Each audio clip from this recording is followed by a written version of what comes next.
Chemical engineering में unit operation में एक यूनिट ऑपरेशन है क्रशिंग।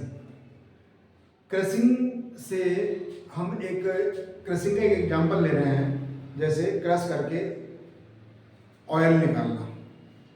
अगर हम सरसों के दाने हैं या मूंगफली के दाने हैं, उनसे हम ऑयल निकाल सकते हैं क्रश करके। तो उसको क्रश करने के लिए हम जिस मशीन का यूज करते हैं उसे एक्सपेलर कहते हैं। तो एक क्वेश्चन है कि एक एक्सपेलर है, एक मूंगफली के दानों में 45% ऑयल है, 45% सॉलिड है, और 45% ऑयल है, 45% सॉलिड है, और उससे हमने क्या निकालना है? ऑयल निकालना है। ऑयल निकालना है उससे, एक्सपेलर से। तो उससे केक निकलेगा। उस केक में जो सॉलिड होगा वो 80% है और तेल है 5%। तो हमें परसेंटेज रिकवरी ऑफ ऑयल निकालनी है। हमें परसेंटेज रिकवरी ऑफ ऑयल निकालनी है। तो इस तरह का जो एक क्वेश्चन हम करके क्रशिंग के एक्सपेलर का एग्जांपल से हम इस क्वेश्चन को समझ सकते हैं। ये बहुत इंपॉर्टेंट क्वेश्चन है आपके मिड टर्म के लिए भी और फाइनल एग्जाम में भी आ सकता है। तो बेसिस ले लेते हैं हम 100 kg of groundnut seed, 100 kg मूंगफली के दाने लेंगे। क्यों लेंगे? क्योंकि परसेंटेज में दे रखा है। ठीक है। अब पहला स्टेप बेसिस मानना है, दूसरा स्टेप है फिगर बनाना। फिगर बनाए, एक्सपेलर है, यहां पर हम फीड दे रहे हैं। ये फीड हो गई, ग्राउंडनट सीड हो गया, फीड है। ये कितना दे रहे हैं हम? 100 kg।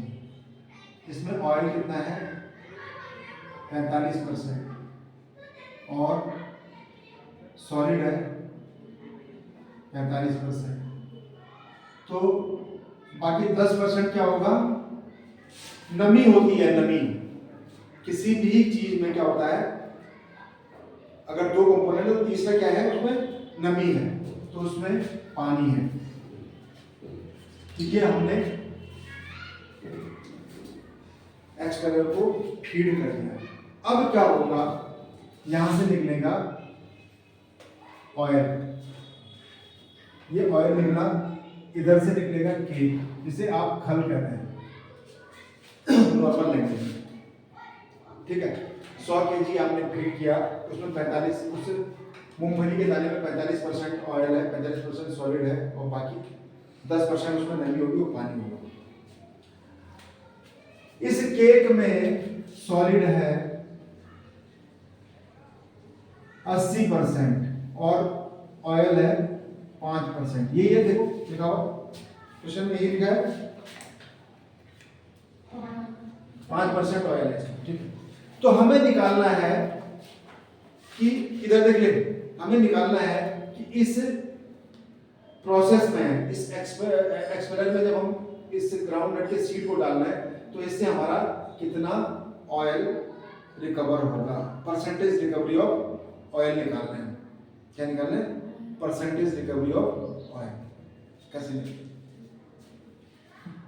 सिंपल सी बात है, मोटा मोटा अगर हम समझे, यहां पर 45 किलो ऑयल है कि नहीं? 100 किलो का 45% माने 45 किलो। ठीक ऐसे जैसे 100 का 10% 10 रुपया है, 100 रुपए का 10% 10 रुपया है, तो 45 किलो में 45 किलो तेल है। यहां पर 45 किलो क्या है? उसमें छिक्कल है मूंगफली का, और 10 किलो क्या है? इसमें पानी है। क्लियर हो गई बात? 10 किलो पानी।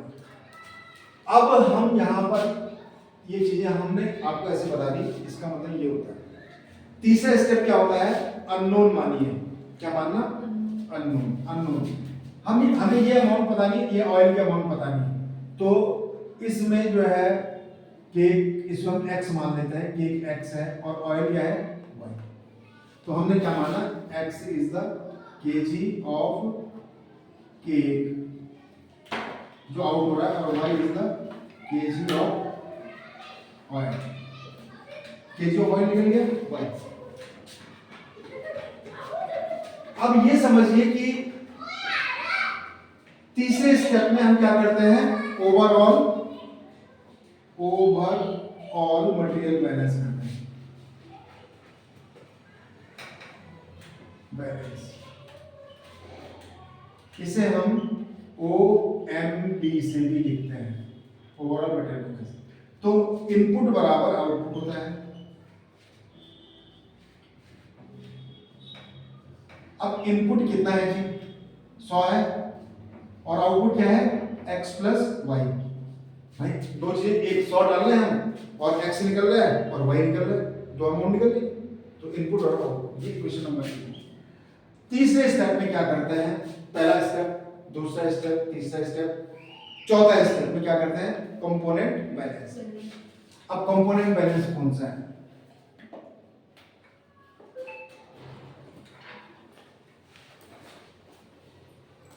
कंपोनेंट यहां पे कौन सा कंपोनेंट लेना चाहिए आप, ऑयल लेंगे या सॉलिड लेंगे या पानी लेंगे।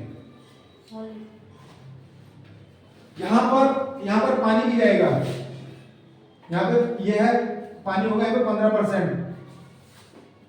15% पानी भी जाएगा इसके साथ, ऑयल के साथ। तो 80% सॉलिड है, 5% ऑयल है, तो बाकी 15% क्या है, पानी है वो। तो क्या लेंगे आप यहाँ पे, क्या बोला आपने, सॉलिड। सॉलिड क्यों लेंगे, क्योंकि सॉलिड ही दो जगह है। देखिए तेल में भी खल नहीं जाती है, और तेल यहां भी है साहब, यहां तो तेल आई है, यहां भी तेल है, पानी यहां भी है, यहां भी होगा, यहां भी होगा, तीनों जगह पानी होगा। ठीक है, अब समस्या ये है कि हम कंपोनेंट वो लेते हैं जो दो जगह होता है, तो टाइप कंपोनेंट के लिए हम सॉलिड बैलेंस करेंगे, सॉलिड बैलेंस।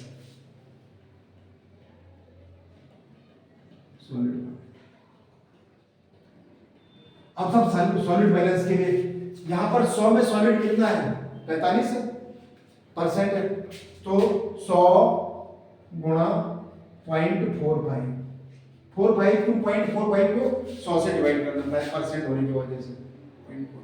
ठीक है, अब x में है सॉलिड, हाँ है, कितना, x इंटू 0.80, 100 से गुणा भाग कर दिया परसेंट के साथ। y में है सॉलिड नहीं, तेल में सॉलिड नहीं जाता है, कोई नहीं खरीदेगा उस तेल को मार्केट में जिसमें खल देगी। ठीक है, तो y में सॉलिड नहीं है, तो यहां से मेरा x निकल आएगा, ये x की अमाउंट निकल आएगी, x बराबर हो जाएगा 45/0.80। तो इसे कैलकुलेट करें, कितना आएगा, 45/0.80, 45 डिवाइड बाई 0.8, 56.25, कितना आएगा, 56.56.25 केजी। तो जो x के अमाउंट है, इस 56 में ही, इस 56 में मेरा क्या है, इस 56 में ही मेरा क्या गया, अरे नहीं समझ, इस 56 में मेरा तेल भी है, खल भी है और पानी भी है, तीनों चीजें इसी में है 56 में। ठीक है, अब आप ये देख लीजिए कि ये तीनों चीजें आपकी इस कंपोनेंट में हैं, मतलब इस केक में है, तो आपको रिकवरी ऑफ ऑयल निकालने तो बात की बात है। अब y निकाल सकते हैं, यहां से आप x निकालते हैं तो y निकल जाएगा।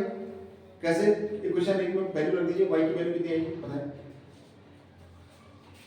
पुट फ्रॉम इक्वेशन 1 में से अगर हम देखें तो y बराबर हो जाएगा 100 माइनस 56.25, कितना आ जाएगा, y की वैल्यू आ जाएगी आपकी, कैलकुलेट कर लेते हैं,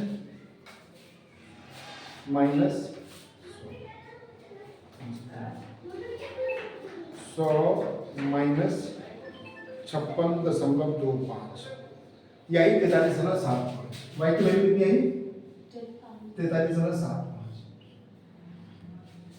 पर इसमें इंपॉर्टेंट बात एक है, ये 43.75 पूरा तेल नहीं है, ये जो y आया है ना, ये पूरा ऑयल नहीं है, क्योंकि हमें रिकवरी ऑफ ऑयल ऑयल निकालनी है। ये बात तेरी समझ में आई? ये क्या है? ये पूरा तेल नहीं है इसमें। कैसे? अब मैं उसको दिखाता हूँ, समझाता हूँ आपको।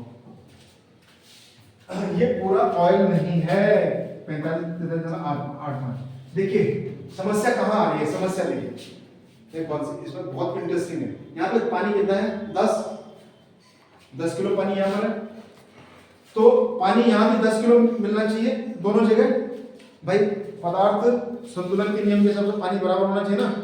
भाई जो 10 किलो पानी दे रहे हो 10 किलो पानी वापस मिलना चाहिए। परंतु यहाँ पर पानी कितना आ रहा है, यहाँ का पानी कैलकुलेट करेंगे। Water in cake. अब देखिए water in cake, water in cake क्या आ जाएगा? इस की अमाउंट कितनी थी? 56.25। तो इसमें पानी 56.25 का कितना परसेंट? 15%। जैसे 100 का 10%, 10 किलो पानी है, 56.25 का 15% पानी कितना आएगा वो देखना। तो 56.25 गुणा 15.15, तो ये आ गया साहब 8 यह 56.25 गुणा 15/100 बराबर ये आ गया 8.4375 kg। समझ गया? तो 10 किलो पानी दिया था। यहाँ पे पानी कितना था? 10 किलो। और यहाँ पे पानी कितना मिल रहा है? 8.4375 kg। अर्थात बाकी पानी कहाँ गया? ऑयल में। आपने ऑयल को पानी को ऑयल के हिसाब से बेच दिया, मतलब पानी का भी वही रेट लगा लिया ऑयल जो ऑयल का रेट है। ठीक है, ओके। नहीं बंद कर दे। नहीं करा चलो। तो आपने ऑयल के रेट से पानी बेच दिया यहाँ पे। तो ये अब आप यहां पर पानी निकालिए, कितना पानी होगा? Water in oil, water in oil, water in oil क्या है? 10 लीटर। भाई नहीं, अब वो पानी water in H2O in feed minus H2O in cake, तभी तो पानी बचा हुआ पानी आ गया। H2O इन केक 10 kg माइनस 8.4। तो ये कितना आया? केक ये है तुम्हारा 10 माइनस 8.4375। तो ये आ जाएगा सर आपका माइनस 1.5625 माइनस, ये आ जाएगा 1 पॉइंट कितना? 5625 kg। इतना पानी आ गया। अब ऑयल एक्चुअल में है कितना? ऑयल Y की वैल्यू ये थी, बट इसमें 1.5 किलो पानी बेच दिया आपने। कितने ऑयल में? 43 किलो में। 43 किलो में 1.5 किलो पानी बिक गया। तो अब जो है एक्चुअल ऑयल कितना है? एक्चुअल ऑयल इन प्रोडक्ट बराबर कितना आया? एक्चुअल ऑयल इन प्रोडक्ट कितना आया? 43.75 माइनस 1.5625। ये तो होगा, पर पानी घटाना पड़ेगा तो उसमें से नहीं, तो हमने पानी घटा देते हैं इसमें से। प्लस कितना था वो? 43.75। तो ये आया 42 कितना? एक्चुअल ऑयल कितना आया? 42.1875 kg, है ना? इतना ऑयल आया। अब परसेंटेज रिकवरी क्या होती है? जैसे हमने उसको निकाला था, परसेंटेज रिकवरी